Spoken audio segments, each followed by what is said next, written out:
If we had used more aggressive tactics and focused on aircraft bases instead of ground vehicles, then this would have most likely been prevented. Nevertheless, we had lost. But make no mistake, I will beat this challenge. Nuclear option will be back, and next time, I'm gonna get my escalation on. Whoa!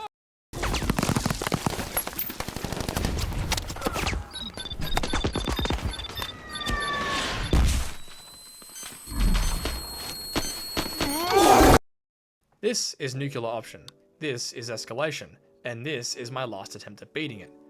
It went, Left engine fire. oh my goodness, no. Poorly. So today, I'm going to be taking on Total Escalation again.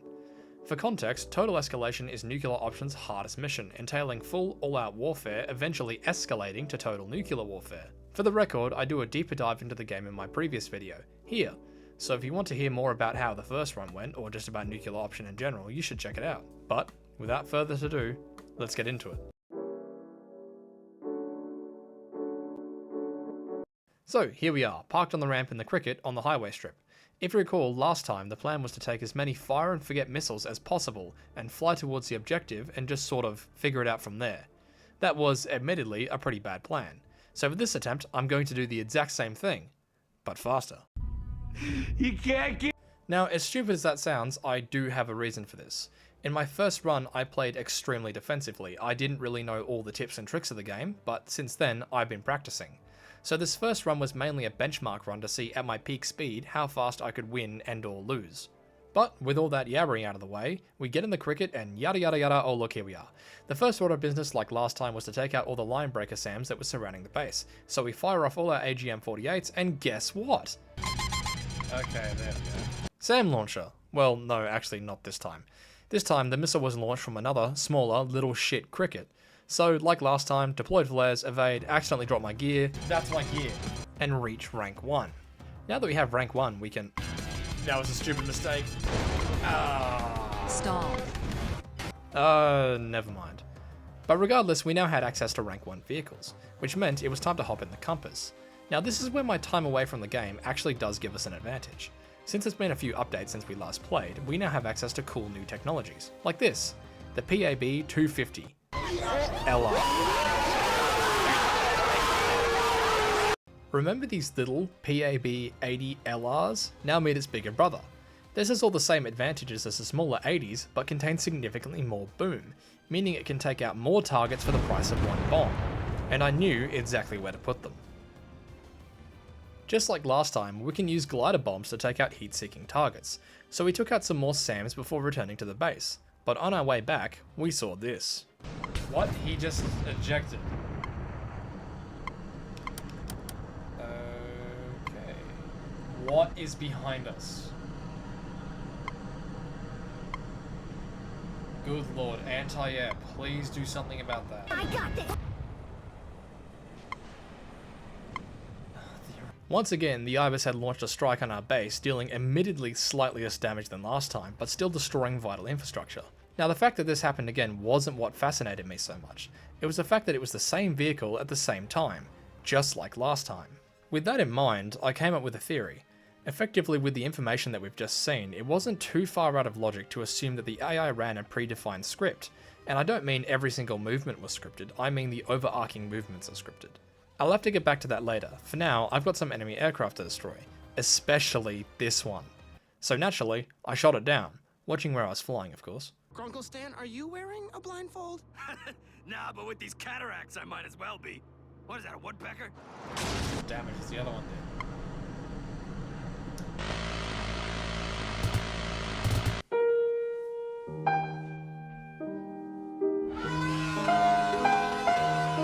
After possibly the sketchiest landing I've ever performed in over 117 hours of nuclear option, we got rank 4. Rerolled.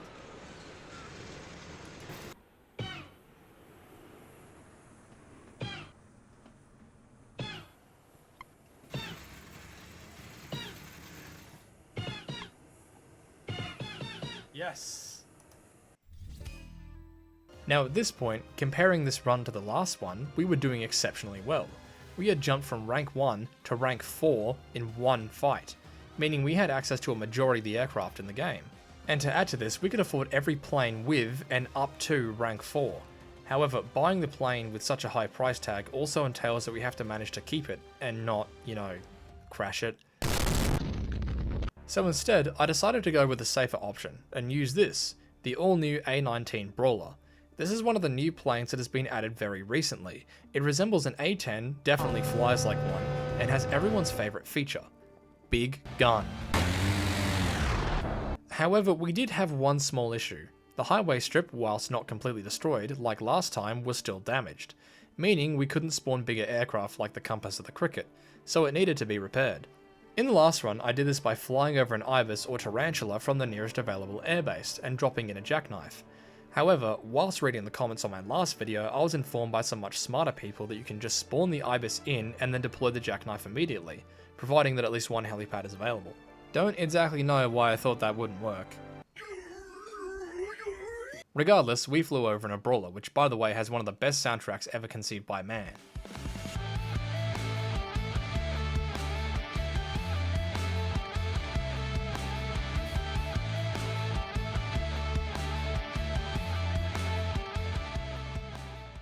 And took out the rest of the remaining air defences, which did include a few of the new man pads and AAA defences, which were added a little while ago. After we had destroyed everything at the Dust Bowl, I took the opportunity to take out the vehicle factories that were just over the ridge from our current position. And of course, overextended myself once again. Left engine. Bruh. Which one of you bastards shot me down? But at least that gives us the opportunity to take the base. And once again, smarter people have made me aware that you actually don't need to lug a jackknife over to a freshly captured base to repair everything you just destroyed, it just repairs instantly once you take it. Shortly after we take the Dust Bowl, the bad news eventually does start to catch up with us. We had made excellent progress so far, however the PALA managed to take back the Dust Bowl. I spent a majority of the playtime in this run just fighting to hold it, completely ignoring the overarching goal of the entire mission. Instead, by focusing on one base, I severely limited my capabilities for effectively zero benefit. Eventually, however, I did get a grip. I started using the Dark Reach for longer ranged attacks. Surprisingly enough, I didn't touch on the Dark Reach much in my last video, so here's a quick catch up. The Dark Reach is a super heavy, extremely long range bomber, capable of carrying missiles that can hit every corner of the map in high volumes. If that sounds powerful, it's because it is. It's effectively how the late game is meant to be played. Here's evidence. Is this a very cowardice tactic? Yes. Does it work? Also yes. Now, in some lapse of judgment on my end, I thought that since I landed one successful strike, it would get them on the run. This was, in fact, to presumably no one's surprise, a terrible assumption, and in fact, they were still attacking. Good thing my teammates had the right idea.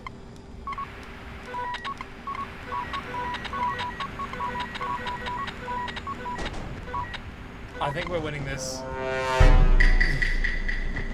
Now, it is important to acknowledge here that they are doing the exact same thing. Case in point here. This is the point where things started to fall apart. With no helipad available on the freshly nuked base, I had to hop in an Ibis and fly a jackknife back over to the base in order to repair it, instead of just using the instant jackknife strat like I did the first time. Now here, right as I'm dropping off this last jackknife, you can see our carrier fleet entering the bay. This, unannounced to me, was the beginning of the end. Now, we were astonishingly close to the end. We had made it to the last few objectives: destroy airbase and destroy enrichment facilities. This would disable their ability to launch missiles and also take away the facilities to manufacture those weapons. That is the winning condition here. But, of course, I wouldn't have called it attempt 1 if I did it on the first try. Yep. Well, that was our first attempt. Not great, not terrible. Alright, let's try again. The first half of this attempt went largely the same as attempt 1. So... grab cricket, take off in cricket, fly towards objective, shoot things around the objective, reach rank 1, get hit with flak, turn so hard the cockpit falls off. What? The cockpit just fell off. Try again, this time in Ibis, take off, fly towards objective, this time take out enemies from greater distance, very smart. Reach rank 2, once again fly too close and get shot down. Left engine failed. Brawler time. Fly, reach target, shoot at targets, kill everything on the airbase, and this time, don't get shot down. Return back to the objective in a tarantula and use 76mm cannons to take out anything that's remaining, and wow, look, we're past the boring bit. I did skip over a lot of the tedium here, mostly revolving around attacking the enemy bases. Whilst we were attacking though, the Mavis airstrip had been attacked by a missile barrage and had its helipads completely destroyed, meaning once again we couldn't pull the instant knife trick. So we get an Ibis at the highway strip, fly over, and of course... Well, that was... This attack was the worst one yet. In one foul swoop they managed to take out both the highway strip, Dust Bowl strip, city heliport, and Mavis airport. So we needed to go full repair mode in order to have any chance at staying in the fight. So I hopped into the tarantula again, equipped 2 jackknives, and spent the next 30 minutes airdropping jackknives to all of the affected airbases.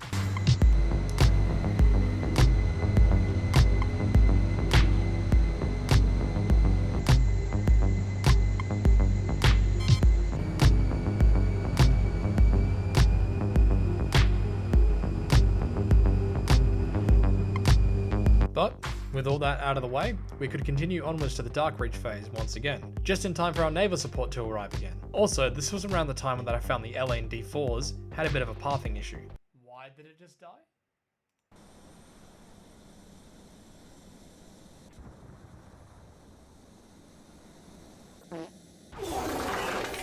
Now, it's important to note here that both teams in this situation are just gambling on the chance that they can land a lucky nuke. This is, however, solely determined by how well you manage your assets in the early game. We had gone well with this run. We had gotten down to the last few objectives once again. All we had to do was just keep the pressure on and we could...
This time, we were going to change up our tactic completely. See, this entire time, my plan basically consisted of following the in-game prompts, and while this is the path the game wants you to follow, these markers should be considered more of a main mission type marker.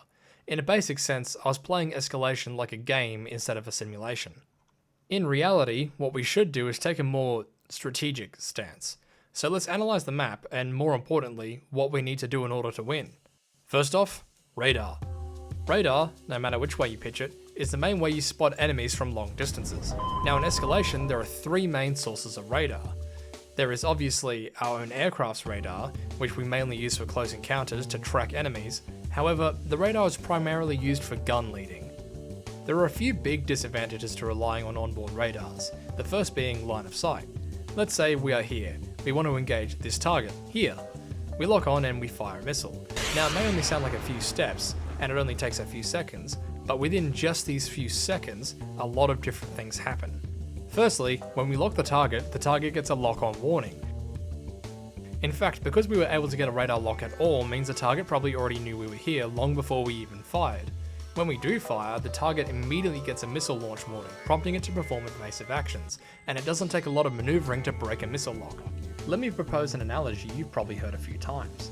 Let's ditch the plane and go to a scale which is more understandable. Imagine you and a friend are in the living room. It's completely pitch black, you cannot see them, and they cannot see you, until one of you turns on a flashlight. Two things happen with this action. They illuminate a line of sight determined by the direction of the flashlight in which they can see whatever is in their path. You can also see the beam. You can see where it's coming from, meaning you can see your friend's location in the room.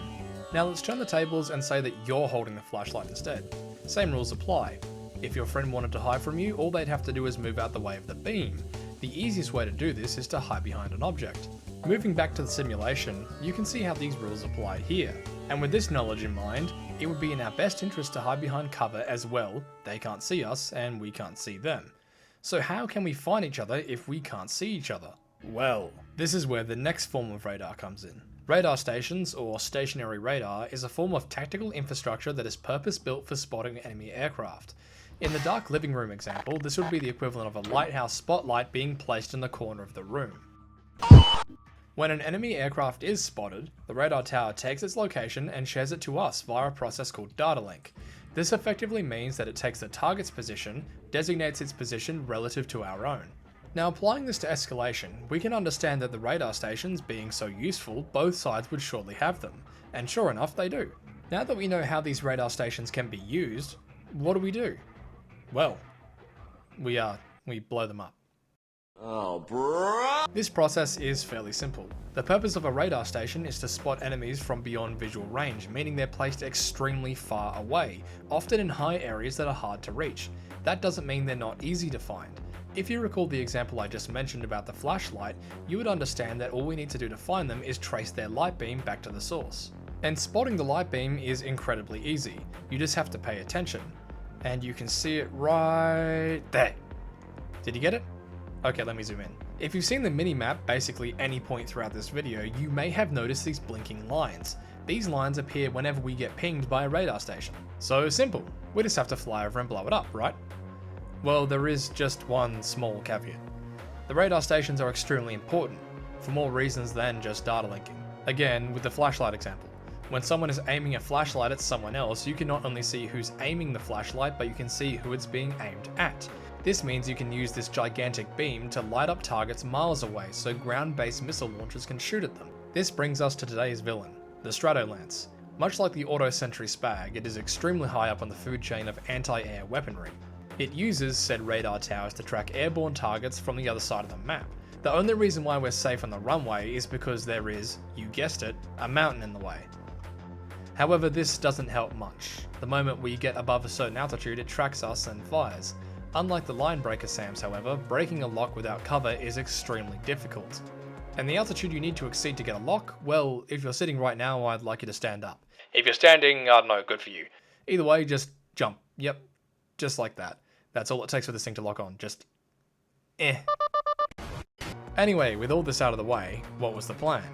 Well, taking all this knowledge into account, we can deduce that without these radar towers, much of their air defense is limited to line of sight only, allowing us to move with much greater freedom. So we hop in the cricket, start flying towards the first line on the map. Once we get close enough, we pop up and... You didn't think it would be that easy, did you?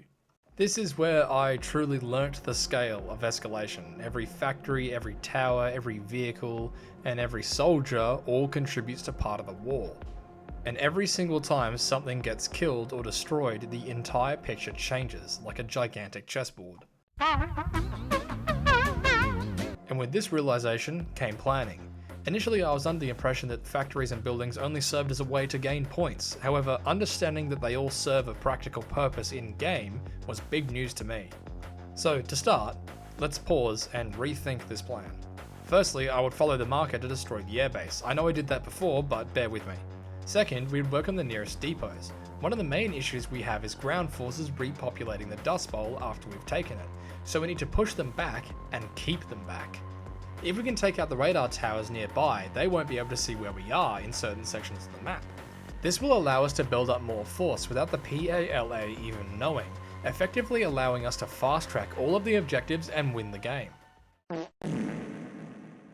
Game 4. We were flying, and I mean literally, but we were doing incredibly well. We had managed to take out all of the radar towers on the north side of the map, and even destroy one of the largest bases in the game. All we had to do now is just destroy that last base and take out the enrichment plant. What were we doing wrong? I was using every trick I had learned, instantly deploying jackknives, notching, destroying strategic infrastructure. I created a whole plan, followed it to a T. On top of that, I had volleyed the main enemy base over 50 times at this point for hours on end, and it still wasn't enough. What on earth were we doing wrong? Attempt 4 had left me with a lot of questions. Why do we keep losing? What am I missing? Why is my plan just not working? What truly is the airspeed of an unladen swallow? I don't know. Well, except for one lead. The fleet. You see, about halfway through the game we're informed that naval reinforcements have arrived. These reinforcements introduce a few new things. Mainly, 2 corvettes, 1 Hyperion class carrier, and a Dynamo class destroyer, which is the third form of radar in the game which I touched on earlier. Taking the advantages of both onboard radar being mobile and a radar station being extremely long range. It's also able to fire long-range missiles like a Stratolance. Now, these carriers showing up isn't the issue. What's happening to them is. Suspiciously, just before we lose, we get a message saying BDF carrier fleet destroyed. Now, this got me thinking about the game side of nuclear option. Sure, we've already established that Escalation is meant to be played like a simulator, however, it's still a game. It must contain game mechanics. For example, winning and losing conditions. So I did some research, and in total, there are 4 different losing conditions. Destruction of all aircraft factories, meaning we can't spawn or manufacture any more aircraft. Depletion of strategic infrastructure, such as SAM and tank factories. Failure to defend airfields, effectively meaning if an enemy manages to destroy all of our spawn points. And finally, loss of the aircraft carrier. The destruction of the aircraft carrier is one of the key mission failure triggers, but only sometimes. You see, the carrier is only important temporarily. During the mid-game, when the carriers spawn in, the game expects you to divert your full attention in order to fight in a specific area of the map, almost like a mini-game. During this time, if the carrier is sunk, you lose. However, once the mini-mission is over, the carrier is no longer considered vital to the overarching game, meaning if we simply move fast enough and complete the mission the carrier is required for ahead of time, it would never become a mission-critical objective. With this in mind, we can make a new plan. We hop in the cricket and get flying. This run we would have to use every trick, plan and strategy in order to beat Escalation as fast as possible. So first step, take out the Dust Bowl's defenses, which include all SAMs, manpads, AAA defenses and auto sentries. While we are doing that, kill anything that takes off from the Dust Bowl. We managed to take out all of the air assets in this run, granting us rank 5 extremely early into the game.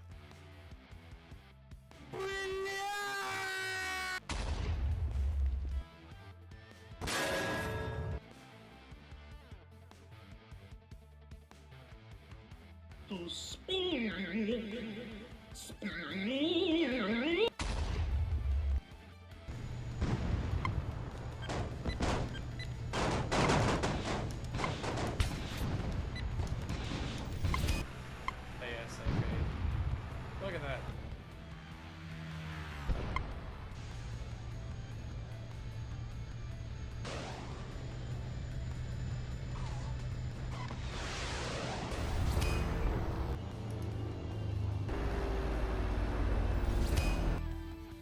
Now that we had destroyed the Dust Bowl strip, we wouldn't take it. One of my biggest errors from the last time was moving too quickly. Fortunately for us, because we had rank 5 so early, we could spawn in the Dark Reach and use it to push the PALA back, far behind their initial lines.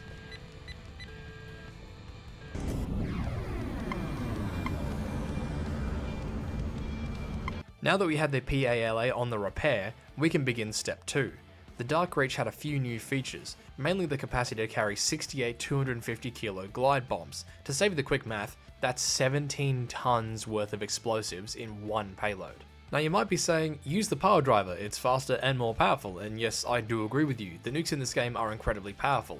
The only issue is that nukes are expensive and easy to single out. 68 bombs with similar total explosive yield as a nuclear bomb are cheap and extremely hard to single out. Observe.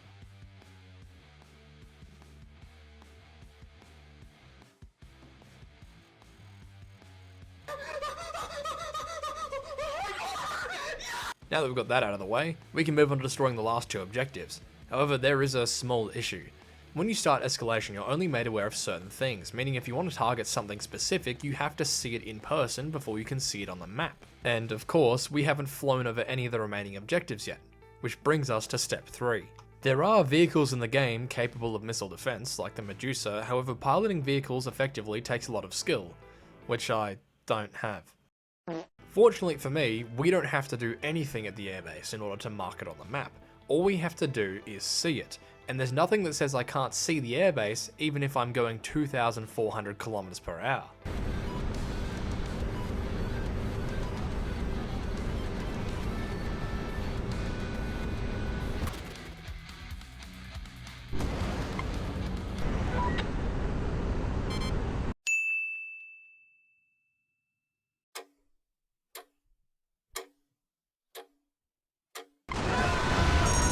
And now that we've spotted it, it's only a matter of time before we get a lucky shot. And right here, 2 hours, 7 minutes, and 53 seconds into the battle,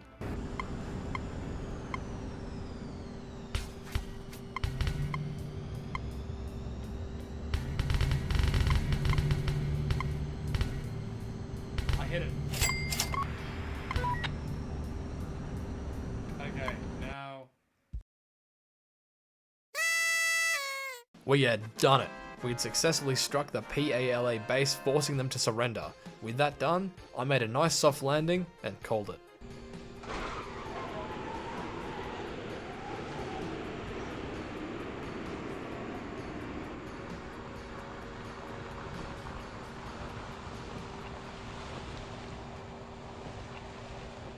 Hello everyone, I hope you enjoyed this video because my goodness it was a big one. If you liked it, feel free to let me know in the comments below along with any other improvements you'd like to see. But for now, as always, take care of yourselves and I'll see you in the next one.